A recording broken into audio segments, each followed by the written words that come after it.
En esta noche vamos a iniciar una nueva serie de estudios relacionados con el libro de Génesis. El estudio de este día es la introducción al libro de Génesis. Ese es el tema de hoy, introducción al libro de Génesis. Y como lo mencioné al principio, el propósito es ir y estudiar el libro de Génesis. Y para eso vamos a leer en la Biblia Génesis capítulo 1, el versículo 1 que dice de la siguiente manera: En el principio creó Dios los cielos y la tierra. Amén. Solamente ese versículo vamos a leer. Como lo mencioné al principio, hoy vamos a iniciar una nueva serie de estudios y vamos a estar desarrollando temas relacionados con el libro de Génesis. Y específicamente vamos a estudiar a lo largo de estas 10 u 11 semanas temas relacionados con el libro de Génesis que van del capítulo 1 al capítulo 11. Solo esos capítulos vamos a estudiar en esta oportunidad. Y hoy hemos leído un versículo de la Biblia que está en Génesis capítulo 1, versículo 1. Y este es el primer versículo con el que inicia el libro de Génesis. Y no solo es el primer versículo del libro de Génesis con el que inicia el libro de Génesis, sino que también es el primer versículo con el que inicia toda la revelación de Dios. De tal manera que el libro de Génesis juega un papel muy importante en el estudio que nosotros como creyentes debemos tener. Sin embargo, uno podría preguntarse ¿por qué nosotros deberíamos estudiar el libro de Génesis? ¿O por qué deberíamos estudiar cualquier otro libro del Antiguo Testamento? Porque a veces podría creerse que los libros más importantes de la Biblia son los evangelios o las cartas que estaban en el Nuevo Testamento. Sin embargo, la Biblia es importante en todo su conjunto. De ahí que debemos estudiarla y estudiar cada uno de los 66 libros que conforman la Biblia. Ahora, si queremos responder a esta pregunta, ¿por qué estudiar los libros del Antiguo Testamento? Podríamos decir que nadie comprenderá claramente el Nuevo Testamento si el Antiguo Testamento le es un misterio. Y esta es una realidad, ya que el Antiguo Testamento juega un papel muy importante para que cada uno de nosotros pueda comprender de una mejor manera el Nuevo Testamento. Por otro lado, el Antiguo Testamento nos narra la historia de la nación de Israel. Es increíble ver cómo casi todo el Antiguo Testamento trata de narrar la historia de Israel, porque desde el libro de Génesis, desde el capítulo 1 al capítulo 11, la Biblia hace como una introducción a lo que será el desarrollo de la historia de la nación de Israel. Del capítulo 1 al capítulo 11 vemos la historia de la creación, vemos cómo el hombre fue creado y todos los eventos que vinieron consecuencia de ello. Pero es justo en el capítulo 12 donde ya inicia la Biblia narrando la historia de Abraham,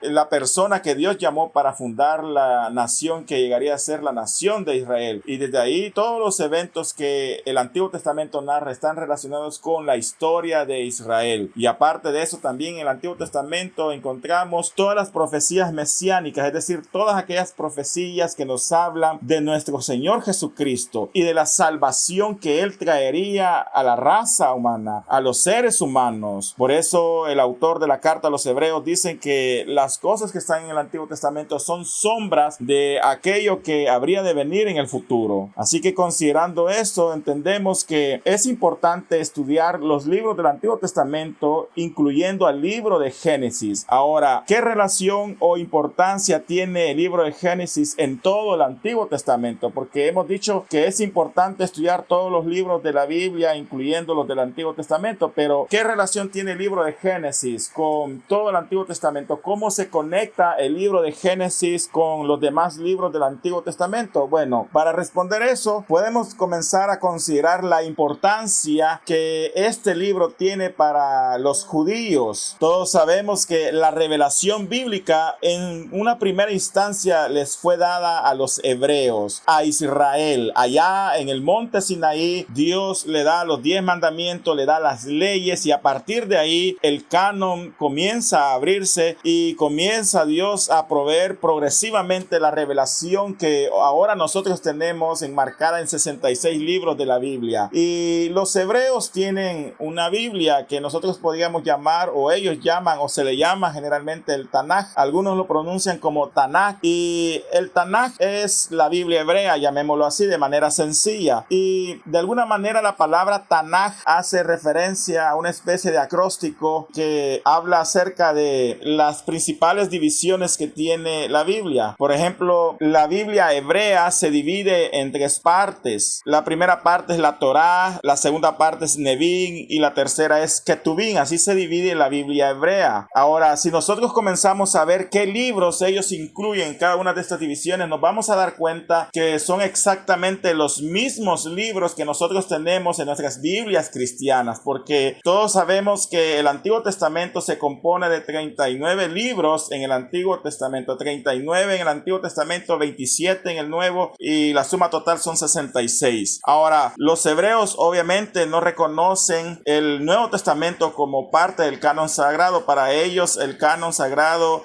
incluye solo los libros del Antiguo Testamento que nosotros tenemos, ya que ellos o los judíos todavía no creen en Jesús como un Mesías y por ende no van a aceptar los libros del Nuevo Testamento. Pero ellos sí consideran que los libros del Antiguo Testamento son inspirados por Dios. Y la primera división o una de las tres divisiones que mencionamos es el Ketubín. La palabra Ketubín realmente es una palabra hebrea que lo que significa son escritos. Eso es lo que significa Ketubín, escritos. Y en esto podemos encontrar que ellos incluyen algunos libros del Antiguo Testamento que nosotros conocemos. Ustedes los pueden ver aquí. Están algunos libros poéticos que nosotros conocemos. Consideran a Esdras, Nehemías. Si se dan cuenta, Esdras, Nehemías es un solo tomo, no son dos tomos como nosotros los tenemos. Tienen a Daniel, a Crónicas como un solo tomo, y aparte de eso incluyen una subdivisión que es el Mejilot o rollos, como también se traduce, ¿verdad? Donde tenemos Cantares, Ruth, Lamentaciones, Eclesiastés y Esther. Entonces esta es una división donde ellos incluyen una serie de escritos que ellos le llaman. A veces a toda esta división simple y sencillamente ellos le llaman los salmos. Ahora, la siguiente división es el Nevin. Para los hebreos o para los judíos, la siguiente división es el Nevin. Y la palabra Nevin significa profetas. Simple y sencillamente Nevin significa profetas. Y ustedes pueden ver que tienen dos divisiones en esta. Tienen profetas anteriores y profetas posteriores. Ahora, el concepto de profeta en el Antiguo Testamento y específicamente para los judíos es un poco diferente al concepto que nosotros tenemos de profeta, porque para ellos profeta no necesariamente es una persona a la cual Dios le habla y le dice que entregue un mensaje a un pueblo o personas en determinado lugar, sino que para ellos profeta es alguien con el cual Dios habla y por medio del cual Dios puede transmitir un mensaje en determinados momentos, o puede fungir como un líder espiritual a través de la dirección o guianza que Dios le puede dar. En este sentido, para ellos profeta es, por ejemplo, Moisés, profeta es Josué, por ejemplo. Josué es un profeta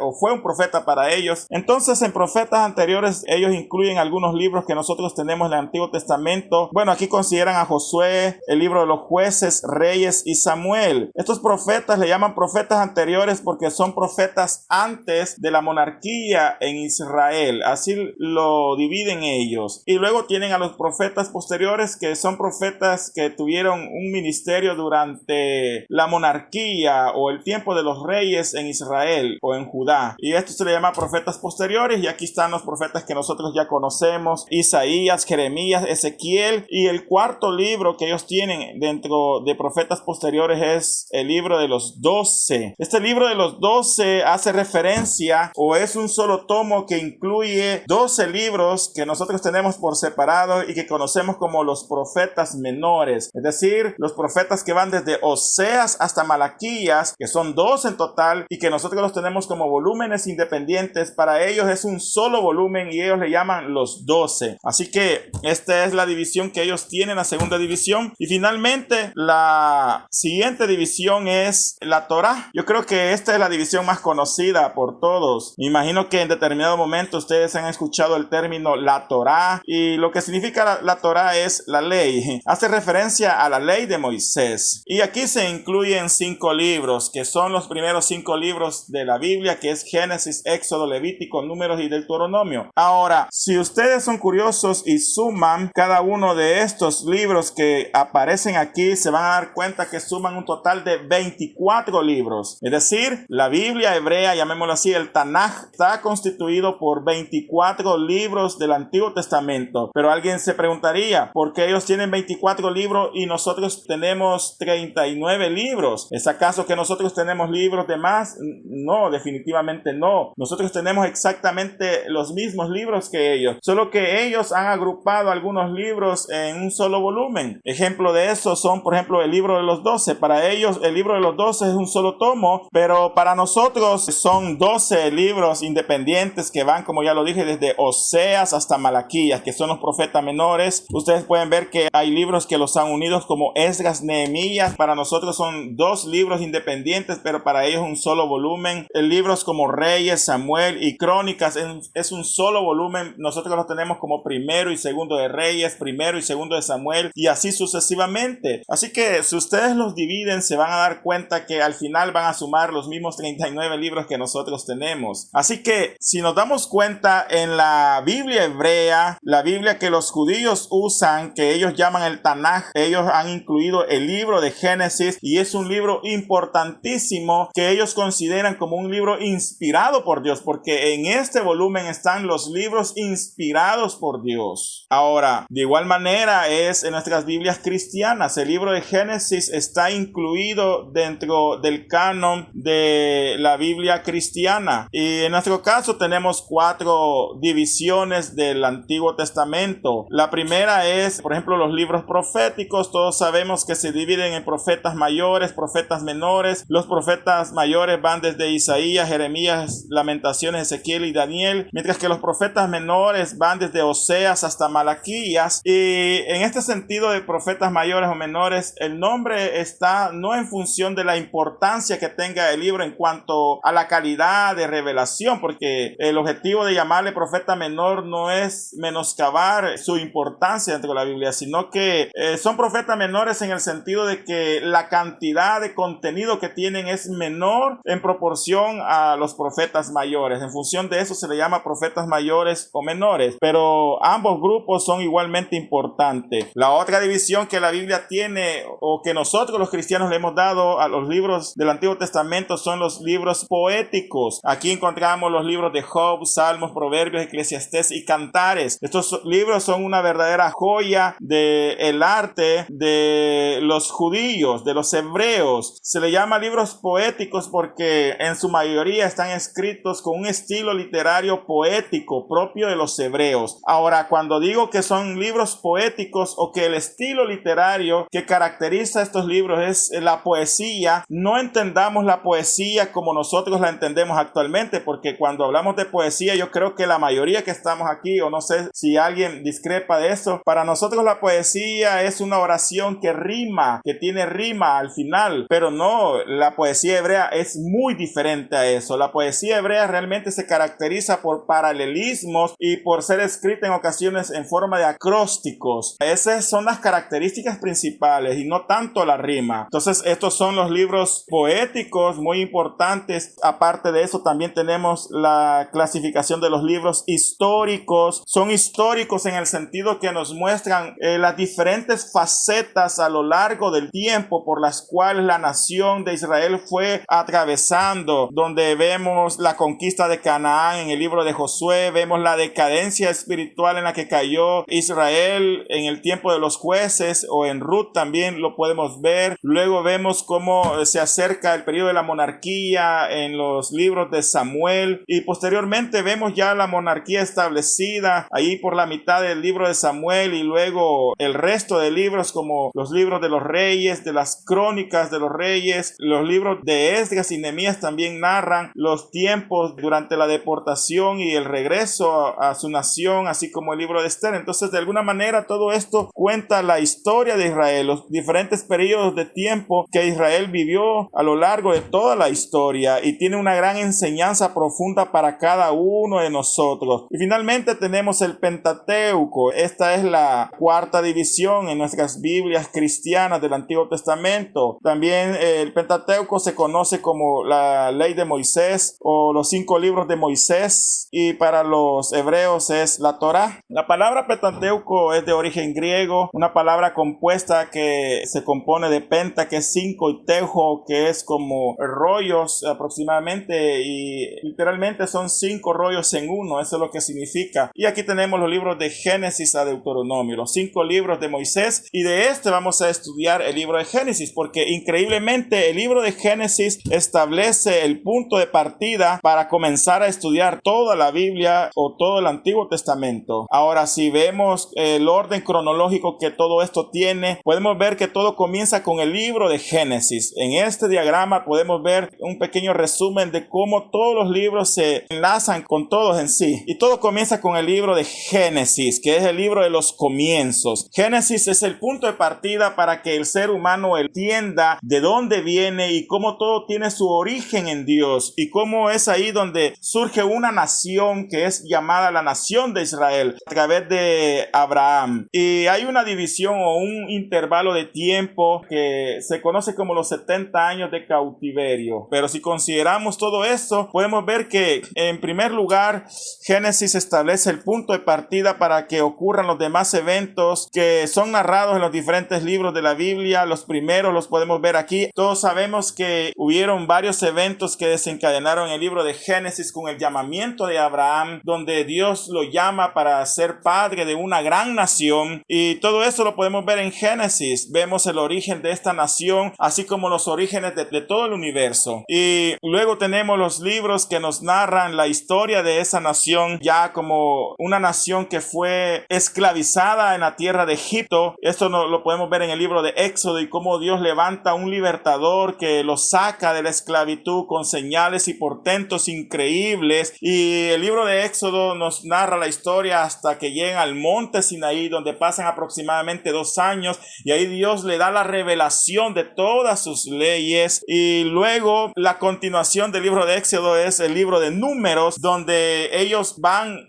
casi a tomar posesión de la tierra, pero ellos se rebelan en contra de Dios allá en Cades Barnea, y Dios los condena a vagar 40 años en el desierto. Y el libro de Números nos narra principalmente la historia de Israel durante esos 40 años en el desierto antes de entrar a la tierra prometida, donde todos aquellos que blasfemaron en contra de Dios mueren, y prácticamente después de 40 años solo quedan sus descendientes, sus hijos, los cuales son los que toman posesión de la tierra. Pero paralelo a estos libros pueden ver que están el libro de Job, Levítico y Deuteronomio. Esto es en el tiempo, y aparece Job no porque sea parte del Pentateuco, sino porque se cree que Job fue el primer libro en ser escrito. Algunos teólogos de una posición tradicional, lo voy a decir así, creen que el primer libro en ser escrito fue el libro de Job y se lo atribuyen a Moisés, pero hay otros que no están de acuerdo con esta posición. Pero tradicionalmente la iglesia le ha atribuido a Moisés la autoría del libro de Job. Y también tenemos los libros de Levíticos, que recopila algunas leyes que se ven en el libro de Éxodo, especialmente leyes sacerdotales. Y tenemos Deuteronomio, que es como un repaso de todo y una evaluación de todo lo que Israel vivió en el desierto, y otras cosas más que este libro incluye que no están en estos, para luego entrar al libro de Josué, que narra la conquista de Canaán,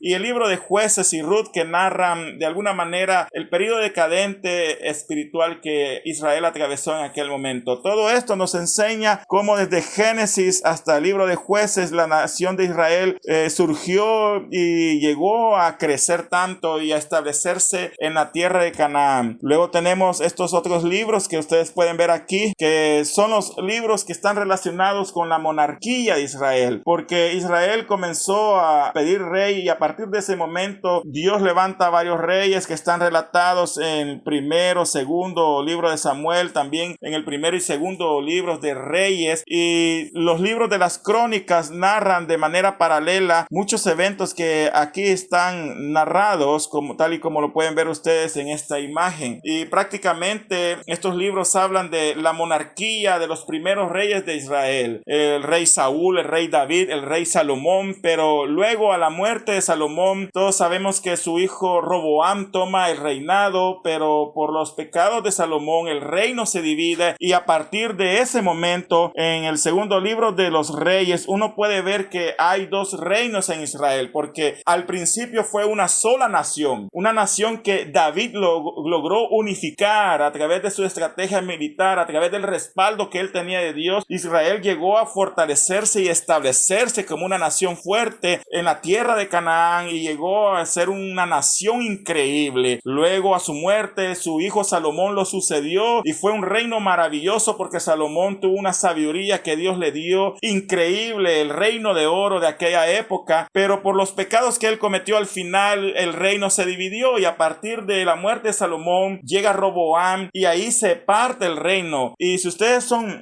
observadores, no sé si se han dado cuenta que a veces en el libro de los reyes uno va leyendo, o en los libros de crónica pasa esto, uno va leyendo y hay dos reyes en Israel y se habla del reino del norte y el reino del sur, y esto es así porque el reino se dividió. Primeramente Roboam le quedó la parte del sur que se llegó a llamar Judá, y la capital de Judá fue Jerusalén. Este es el reino del sur, y dos tribus fueron las que quedaron en esta localidad, y luego la mayor cantidad de tierra, digámoslo así, le quedó a Israel, que se llamó reino del norte, y la capital que más sobresalió, porque tuvieron otras capitales que duraron muy poco tiempo, pero la capital principal de Israel fue Samaria. Luego, con el tiempo, estos reinos se desarrollaron independientemente, tuvieron a veces guerras o a veces alianzas, y paralelo a todo esto que les estoy hablando de los libros históricos, porque todo esto que está aquí son libros históricos, pero paralelamente a los libros históricos tenemos los libros proféticos. Alguien ha dicho que cuando usted va a estudiar los libros históricos, los debe acompañar de los libros proféticos, porque ambos son una unidad en sí misma, porque justo en este periodo de los reyes también Dios levanta profetas que amonestan al pueblo, que traen un mensaje para aquellos reyes que se habían desviado del camino de Dios. Así podemos ver que los profetas se pueden dividir en tres periodos importantes en la historia de Israel: los profetas pre-exilio, los profetas del exilio, es decir, durante los 70 años de cautiverio, y los profetas post-exilio. Si lo vemos así y vemos los profetas del pre-exilio, nos daremos cuenta que la mayoría de ellos dirigió su mensaje en contra de Israel o Judá, pero hubieron unos cuantos, unos pocos, que su mensaje fue exclusivo a otras naciones. Dios le dirigió su mensaje a otras naciones. Ellos son Jonás, que habló en contra de Nínive, que era la capital de Asiria; Nahum trajo profecía en contra de Asiria; y Abdías en contra de Edom. Pero luego tenemos los profetas del reino del norte, que solo fueron dos, Amós y Oseas, y el reino del sur tuvo los profetas Joel, Miqueas, Isaías, Sofonías, Habacuc y Jeremías. Todo esto se combina durante el tiempo de la monarquía de los reyes. Hay una preciosa historia aquí que hablar acerca de cómo estos reinados se desarrollaron, cómo algunos pecaron en contra de Dios, cómo otros trajeron grandes reformas e hicieron grandes cosas para Dios, pero al final todo cayó en decadencia y poco a poco el pecado los condenó al exilio. Primero cayó el reino del norte, que era Israel, cuya capital era Samaria, cayó en manos de los asirios, y estos fueron deportados, y los pocos israelitas que quedaron ahí se juntaron con los extranjeros, y de la unión de un extranjero con un israelita surgieron los samaritanos, que aparecen en el Nuevo Testamento. Y los samaritanos son mitad judíos, mitad gentil, digámoslo así, y por eso los judíos no lo querían. Y años más después cayó el reino del sur con Babilonia, y al final de todo esto vemos Lamentaciones, que fue escrito por el profeta Jeremías. Luego vinieron los 70 años de cautiverio, donde vemos profetas como Daniel y Ezequiel que hablan durante el tiempo del cautiverio. Luego tenemos los del post-exilio. Después del exilio vemos los libros históricos que nos hablan la vida de los judíos durante este tiempo, especialmente en Esdras y Nehemías, las reformas que trajeron, los muros que se construyeron. Paralelamente está la historia del libro de Esther, que nos cuenta la vida de los judíos en los reinos de los gentiles que los habían conquistado. Y también tenemos paralelamente los profetas que alentaban a este pueblo a salir adelante, como Ageo, Zacarías y Malaquías. Así que si se dan cuenta, el Antiguo Testamento prácticamente es la historia de Israel narrada, y todo comienza con el libro de Génesis. A partir del capítulo 12, los primeros 11 capítulos, que son los que vamos a estar estudiando, nos hablan de la creación del universo, la creación del ser humano, el inicio de muchas otras cosas, de las naciones. Pero a partir del capítulo 12, toda la Biblia, o mejor dicho, todo el Antiguo Testamento se enfoca solo en hablar de la nación de Israel y de las profecías tocantes al Mesías que vendría. Entonces, todos estos libros también apuntan a una serie de profecías que anunciaban la venida de un Mesías. Por ejemplo, en Génesis vemos las profecías mesiánicas en cuanto al heredero de Abraham, aquel hijo de Abraham en cuya simiente serían benditas todas las naciones de la tierra. Se refiere a Jesucristo. Luego al rey David se le promete que le levantaría un hijo, el cual se sentaría para siempre en el trono de Israel, que se refiere a nuestro Señor Jesucristo. Y una serie de profecías mesiánicas que están a lo largo de todos estos libros que culminan en el libro o en el Evangelio según Mateo o en los Evangelios, cumpliéndose fielmente en la persona de nuestro Señor Jesucristo. Así que esta es la relación que existe del libro de Génesis. Génesis definitivamente nos conecta con todo el Antiguo Testamento, de ahí la importancia de estudiar cada uno de estos libros y conocer cada uno de estos periodos de la historia que yo les he narrado así brevemente. Ahora, ¿qué es el libro de Génesis? Habiendo comprendido todo esto, entonces definamos qué es el libro de Génesis. Bueno, el libro de Génesis viene o se traduce de una palabra hebrea que es Bereshit. En el hebreo original, los judíos le llaman al libro de Génesis Bereshit, y Bereshit lo que significa literalmente es en el principio, porque así comienza el libro de Génesis en la Biblia hebrea. Dice Bereshit Elohim bara, es decir, en el principio Dios creó, y sigue lo demás. Entonces los judíos, o mejor dicho los israelitas, acostumbraban ponerle, o mejor dicho le pusieron a los primeros 5 libros de la Biblia, que son Génesis, Éxodo, Números, Deuteronomio y Levítico, le pusieron como nombre al libro la primera palabra con la cual comienza el texto. Ellos no se complicaban mucho la vida. Por ejemplo, en hebreo, en el principio se dice Bereshit, entonces el libro se llama Bereshit, en el principio. No había mucha complicación ahí. Luego, más tarde, en la Septuaginta, esta palabra Bereshit se tradujo como Génesis, porque la Septuaginta es la primera traducción de el canon bíblico a un idioma diferente al idioma original, que en este caso es el hebreo, porque hubo una tendencia de traducir todos los libros antiguos a el idioma griego, porque estaban helenizando el mundo, es decir, los estaban haciendo griegos a todos. Y allá en Alejandría existía una gran biblioteca donde estaban comprendidos todos los libros del mundo traducidos de sus idiomas originales al griego, y alguien se dio cuenta que el único libro que faltaba de traducir era la Biblia hebrea, el Tanaj. Entonces ahí hicieron arreglos, y hay una historia que no se sabe si es cierta o verdadera, pero esa historia cuenta que fueron 70 rabinos, 70 judíos que viajaron a Alejandría en Egipto, y ahí se dieron la tarea de traducir la Biblia del hebreo al griego. Y esa versión del Antiguo Testamento, es solo el Antiguo Testamento, del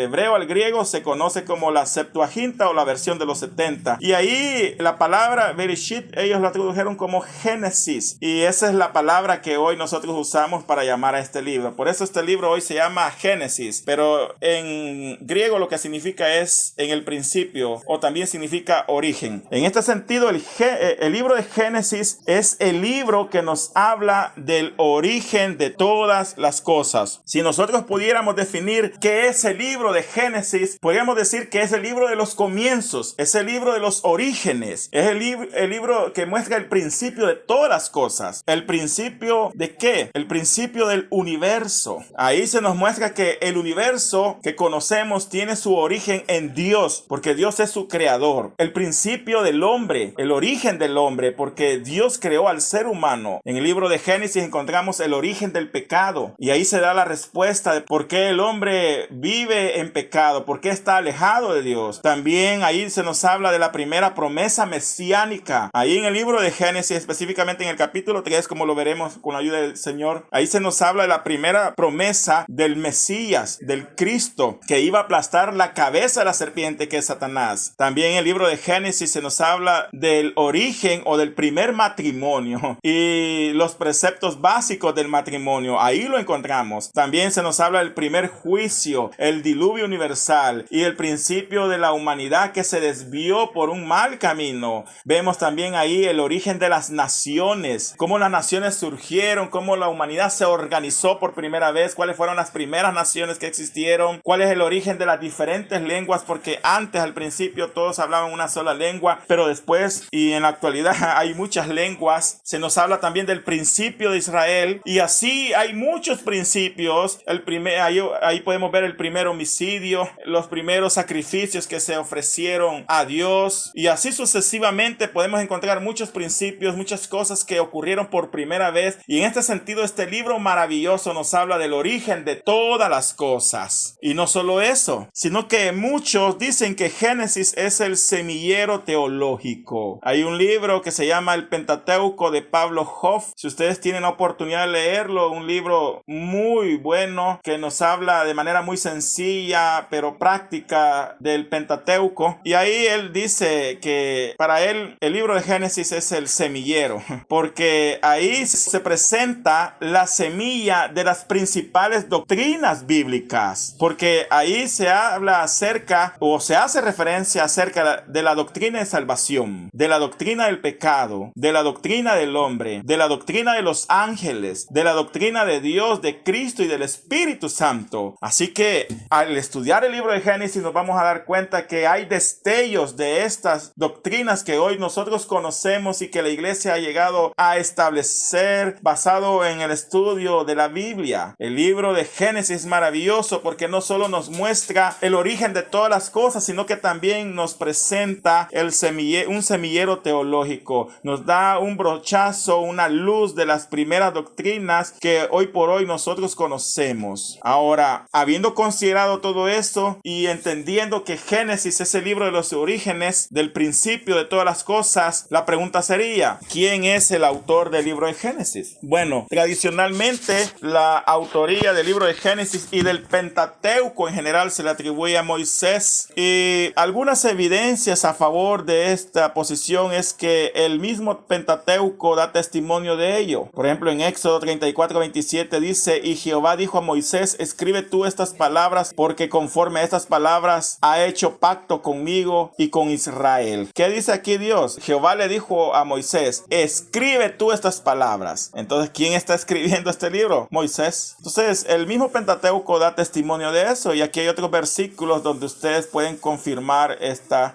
afirmación. Otra evidencia a favor de eso es que hay varios libros del Antiguo Testamento que mencionan a Moisés como el autor del Pentateuco. Libros como Josué, Primero de Reyes, Segundo de Reyes, Esdras, Nehemías y Daniel lo confirman. Otra evidencia a favor de la autoría de Moisés es que el mismo Jesús dio testimonio de que él era el autor del Pentateuco. Marcos 7:10 dice, porque Moisés dijo, y aquí cita, honra a tu padre y a tu madre. Si dan cuenta, aquí Jesús está citando uno de los mandamientos que Dios le dio a Moisés y que están escritos en el libro de Éxodo y en Deuteronomio. Pero si se dan cuenta, aquí Dios está, o mejor dicho, Jesús está diciendo que estas palabras le fueron dichas a Moisés y Moisés las escribió en el Pentateuco. Entonces hay varios versículos en Juan, Mateo, y Lucas que nos confirman que Jesús decía que Moisés era el autor del Pentateuco y por ende del libro de Génesis. Y otra tradición a favor es el Talmud. El Talmud judío afirma que Moisés fue el autor de los 5 libros de la ley, incluyendo el Génesis. El Talmud, en palabras sencillas, es una especie de comentario bíblico, digámoslo así, de los judíos, un comentario muy antiguo donde varios rabinos escribieron sus comentarios respecto a algunos libros del Antiguo Testamento y algunas tradiciones de ellos, y todo eso está en un libro que ellos conocen con el nombre de Talmud. Así como nosotros tenemos comentarios bíblicos, por ejemplo el de Matthew Henry y otros comentarios, así también los judíos tienen sus propios comentarios, llamémosle comentarios, usemos esas palabras entre comillas, y el Talmud es eso. Pero lo importante aquí es que el Talmud judío, y por ende los judíos afirman que Moisés es el autor de estos 5 libros. Pero aparte de todo eso, también hay otros detalles que nos sugieren que el autor de este libro era o tenía conocimiento de la cultura egipcia, porque si uno lee ciertos pasajes como los que ustedes pueden ver aquí en sus pantallas, uno puede darse cuenta que el autor de este libro del Génesis y por ende del Pentateuco conocía a profundidad la cultura y las costumbres egipcias. Y por ejemplo, aquí se nos habla de la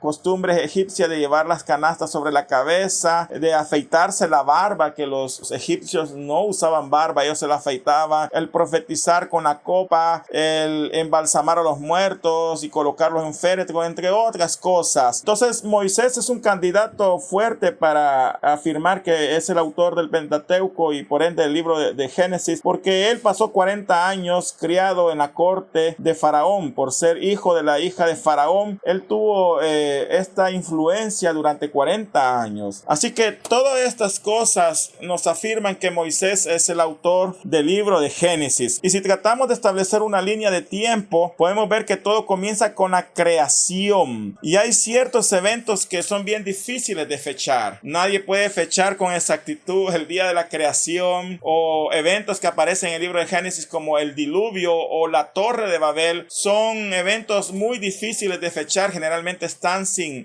una fecha. Y la fecha más aproximada que se tiene es la del nacimiento de Abraham en Ur de los Caldeos. Ahora, estas fechas que les estoy compartiendo también son propuestas, porque si ustedes tienen la oportunidad de estudiar la Biblia, ustedes van a ver que hay otras propuestas de otros años que también otros han sugerido, pero estas que les presento aquí son las que se aceptan en la mayoría de comentarios. Tal vez hay una diferencia de 2 o 3 años, pero vienen a ser casi parecidas. Pero si lo consideramos desde este punto de vista, podemos ver que desde el 2167 a.C. nace Abraham, y ahí se desenlaza toda la historia que está narrada en el Antiguo Testamento, y viajamos a lo largo de su nacimiento, la vida de los patriarcas, la muerte de los patriarcas, hasta la muerte de José en Egipto. Luego estos son esclavizados hasta que Moisés los libera, y allá por el 1444 a.C.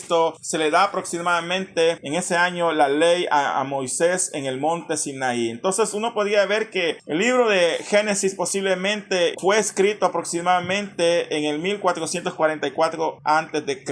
Ahora, es importante también resaltar que no todas las personas están de acuerdo con que Moisés sea el autor de los libros del Pentateuco. Y esto es un tema muy polémico. Yo no sé cuántos de los que están escuchándonos o ustedes que nos ven, cuántos de ustedes están de acuerdo que Moisés es el autor del libro del Pentateuco, pero déjenme decirles que no todos están de acuerdo con esta posición, porque a partir de 1800 comenzó a surgir una nueva línea de pensamiento, digámoslo así, o una nueva forma de cómo estudiar la Biblia, tomando ventaja de los avances científicos, de los descubrimientos arqueológicos y de otras disciplinas, y a esto se le llamó la alta crítica. La alta crítica es una forma de pensar y de estudiar la Biblia considerando todos estos avances científicos que hoy se tiene, y en ese sentido muchas cosas que antes la iglesia consideraba de manera tradicional o posiciones tradicionales que se tenían se han refutado, y una de esas es, por ejemplo, la autoría del Pentateuco. Parte de la alta crítica es la teoría documentaria escrita por un hombre que se llamó Julius Wellhausen. Él fue un teólogo alemán que él dijo que el libro de Génesis era imposible, y por ende todos los libros del Pentateuco era imposible que Moisés fuera el autor, porque tiene algunos puntos de vista que tienen que ver mucho con, por ejemplo, su estructura gramatical, el estilo literario que se presenta de un capítulo a otro, que varía, como sugiriendo que fue otra persona lo que lo escribió, como la duplicidad de eventos. Por ejemplo, tenemos el capítulo 1 que nos habla de la creación del mundo, del universo y del hombre, y luego en el capítulo 2 se vuelve a repetir prácticamente la creación del hombre. Eso por ponerle un ejemplo. Entonces, basado en todo eso, dice que realmente el libro de Génesis es consecuencia de que hubieron varias personas en diferentes momentos de la historia, en diferentes lugares, que tomaron la tradición oral, la escribieron, y al final alguien las juntó y las enlazó para armar lo que hoy conocemos como el Pentateuco. Si lo vemos rápidamente, la teoría documentaria o JEPD consiste en 4 escritos o 4 tradiciones que se unieron en un solo volumen en el Pentateuco. La primera es la tradición yavista. La palabra J viene de Yahvé o Jehová, y la tradición yavista, según este hombre, dice que fue escrita ya por el año 950 a.C. en el reino de Judá. Es en el reino del sur que esto se escribió, y constituyen la mitad de Génesis, del Éxodo, más unos fragmentos de Número, y presenta a Dios bajo el nombre de Yahvé o Jehová. Luego está la otra contraparte que se escribió en el norte, es decir, en el reino de Israel, en el año 850, que constituye la tercera parte de Génesis, la primera mitad del Éxodo y fragmentos de Números, y presenta a Dios bajo el nombre Elohim. Por eso cuando uno está leyendo el libro de Génesis u otros libros del Pentateuco, uno ve que de repente le llaman a Dios con el nombre de Jehová y después le llaman con el nombre de Elohim. Entonces esto se puede ver si se lee en el idioma original. Ahora, aparte de eso, también tenemos la tradición deuteronómica, que se representa con la letra D, y esta, según este hombre y los que apoyan esta posición, fue escrita en el año 621 en Jerusalén durante el periodo de la reforma religiosa, a finales ahí del reinado de Salomón, y contiene una serie de sermones acerca de la ley y constituye la mayor parte del libro de Deuteronomio. Y luego tenemos la tradición sacerdotal, que se escribió en el año 450 por sacerdotes durante el tiempo del exilio, y se enfoca en una quinta parte de Génesis y de Éxodo y Números y casi todo Levítico. Ahora, si lo vemos de manera sencilla, lo que es este hombre y los que creen en esta posición documentaria, en esta teoría documentaria, es que se escribieron diferentes fragmentos de la tradición de la tradición oral, y al final se unieron en un solo volumen, y es lo que hoy tenemos y conocemos como el libro, ¿verdad?, de Génesis, Éxodo y los otros 3 libros del Pentateuco. Ahora, ¿cuántos de nosotros estamos de acuerdo con eso? Bueno, yo le dejo a que usted se responda a esa pregunta. Ahora, créame que hay muchos teólogos, de hecho teólogos reconocidos, que uno los puede ver y estudiar su trayectoria bíblica o su trayectoria cristiana, perdón, y son hombres de renombre, hombres de Dios, que han abrazado esta teoría y creen que no fue Moisés el autor del Pentateuco, sino que es consecuencia de todas estas 4 tradiciones que en determinado momento, en determinados lugares se escribieron y al final fueron unificadas, y fueron unificadas después del exilio, y se le atribuye al sacerdote Esdras, el que aparece en el libro de Esdras, el que, aparte de restaurar el culto a Jehová, compiló todos los libros del Antiguo Testamento, incluyendo estos, y formó el canon hebreo que ya estudiamos en el pasado. Ahora, con todo eso, nosotros vamos a estar enfocados en estudiar el libro de Génesis, independientemente de quién fue el que lo escribió. Bueno,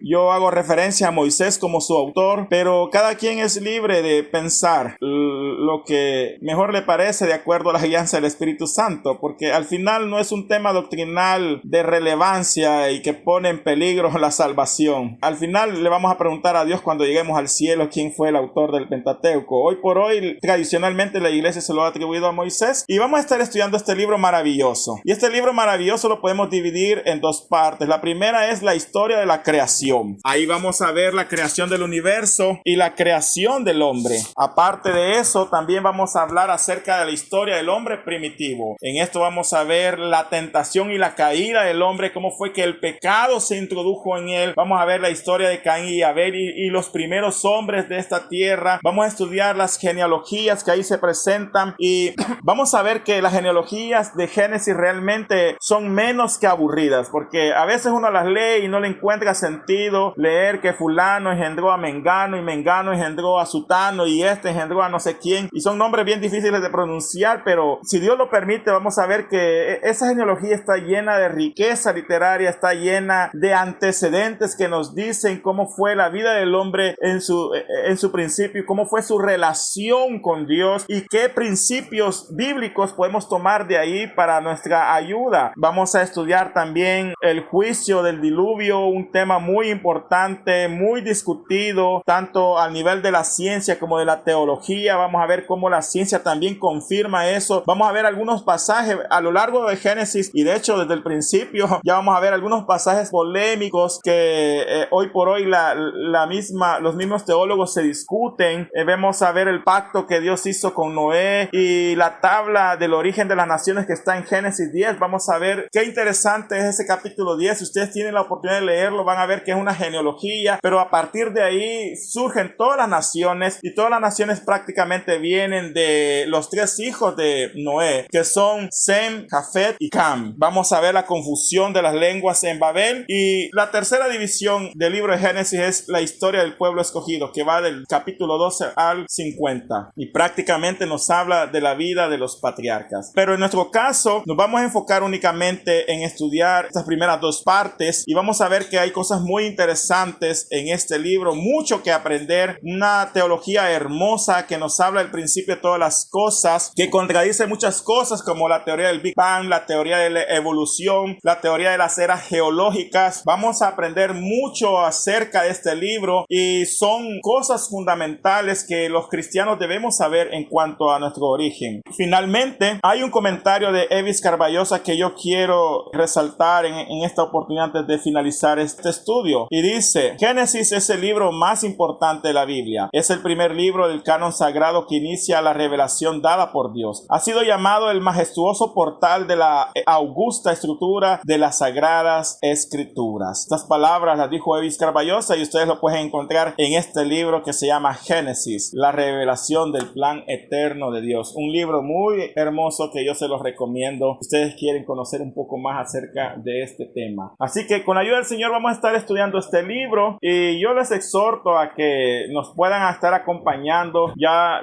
el otro viernes vamos a entrar en detalle. Hoy solo era una introducción para que comprendiera qué papel juega el libro de Génesis en nuestras Biblias, en las Biblias hebreas, y lo que este libro significa y lo que vamos a estar estudiando a lo largo de todo este tiempo, si Dios lo permite. Así que antes de finalizar o cualquier pregunta, vamos a orar a Dios. Démosle gracias a Dios en esta oportunidad. Oremos. Padre que estás en los cielos, gracias te damos, Señor, por la oportunidad que nos has dado de iniciar este estudio del libro de Génesis. Vamos a estar estudiando este libro maravilloso, Señor, que también tiene muchos versículos controversiales. Te pedimos que nos des la gracia y la sabiduría para poder enseñarlos con sencillez y sabiduría de Dios. Ayúdanos, Espíritu Santo, para que este libro exhorte a tu pueblo a conocer más de ti, a conocer más de los libros del canon sagrado, libros maravillosos, fuentes inagotables de riqueza espiritual que aguardan ahí para todos aquellos que decidan ir en busca de ellos. Ayúdanos, Señor Santo, para poder comprenderlo y poder aprender de él las grandes verdades de Dios. En el nombre de Jesús oramos. Amén y amén.